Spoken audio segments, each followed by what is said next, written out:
Hey, this is Amanda Elo'esh, and I'm here with this week's Goddess Diary inspiration for having more magic, more sacredness in your life without the religion, without the dogma, but all the fun. And I wanted to talk today about sexual sovereignty. Now, I grew up super conservative Mormon, and so the only training or guidance I got around sex was to always say no until you're married. And I didn't decide to follow that letter of the law exactly. And once I did decide to say yes, I like the idea of what was okay, what was a good idea to say yes to, and what was a good idea to say no to. Just it was a foreign language to me. It was like, since I was saying yes, it was like, oh, anything goes. I tripped through a lot of stuff. I had to learn my boundaries and what worked for me and what was a good idea and what wasn't a good idea and how to say no. Boy, kind of an embarrassingly long time to figure that out. And I was really promiscuous. I have a very high libido, and I enjoy sex. I enjoy sensuality and my sexuality, and I feel really confident in it now. But it's been a long road, and I'll be writing a book about that sometime in the future when I'm ready for everybody to know all that about me. But basically, I love sex, but I have been, over the past several years, really paying closer and closer and closer attention to what happens to my energy levels when I engage with other people sexually, and basically open up my sexual field, energy field, which is a subtle thing to talk about if you're not used to working with different energies in your body, mind, spirit, aura.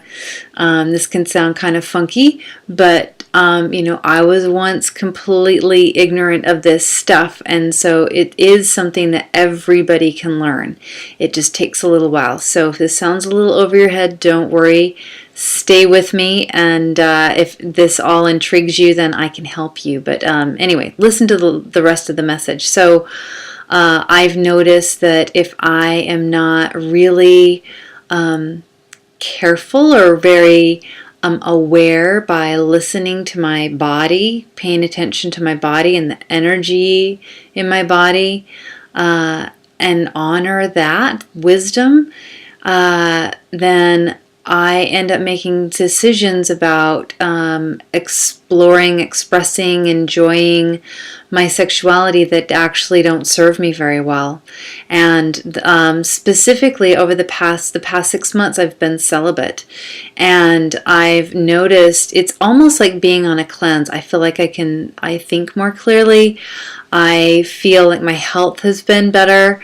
I know that I've had greater clarity around growing my business. I've had greater connection with my own personal wisdom sources in my prayers and meditations. I feel a lot more centered, a lot more clear, a lot more confident about what I'm doing. I've noticed that I'm much more aware when I open up, even without physical interaction. If I open up my field sexually to somebody else and kind of exchange the flirtatious energy, you know how it feels when you're attracted to somebody and you're putting those little energetic hooks out there trying to see if they'll respond, and that it gets the libido going. That's the sexual sending the little antenna out.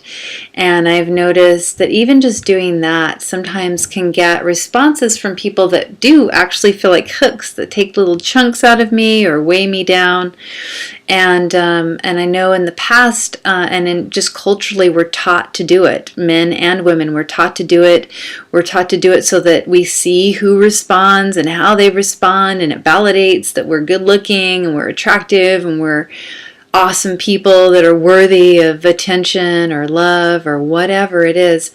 And, I've done a lot of work, so I don't feel like I really need that kind of validation anymore.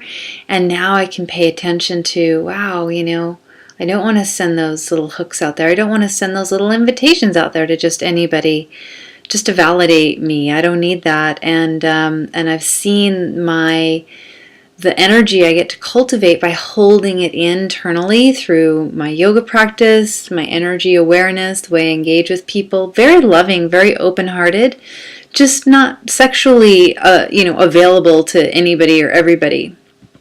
And that doesn't mean I don't I hopefully look attractive, and celebrate my sexuality. I just don't really make it available for other people to engage with unless we've really done a lot of work to build an intimacy and a trust and a really being present with each other. So I wanted to just share that with you. I live here in the Bay Area, and I went from super conservative Mormon upbringing of never saying, always saying no, to,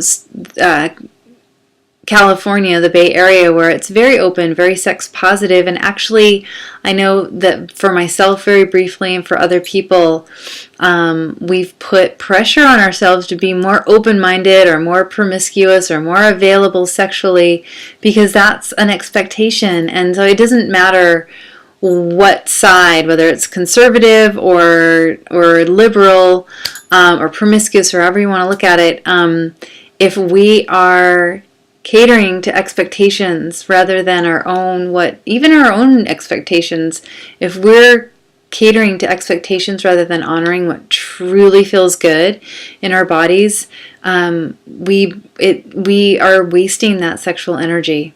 And it does so much magic when we honor it. Engaging in sex at the right time with the right person in the right way can manifest the most magic. It's the source of all life force, creative creation energy. When we misuse it, it can cause a lot of damage in our lives, subtle or obvious, imminent, down the road, long term, chronic, slow. It manifests in different ways, but it does have an impact. So I want to encourage you to find out what your sexual sovereignty is, what serves your highest good, and to honor it for at least a week or a month, depending on what your circumstances are. Really drop in and honor that and notice, see how it benefits your life. And I've got some practices on my newsletter and on my blog. And if you're not on my website, get on over there. It's amandaeloesh.com. And if you like what you see and hear here today, and you're not getting my weekly blog newsletter, sign up for it so you get it delivered automatically to your inbox. I also give gifts and little special treats and offers here and there that you don't get anywhere else. So enjoy those. And until next week, may sexual sovereignty and the source be with you.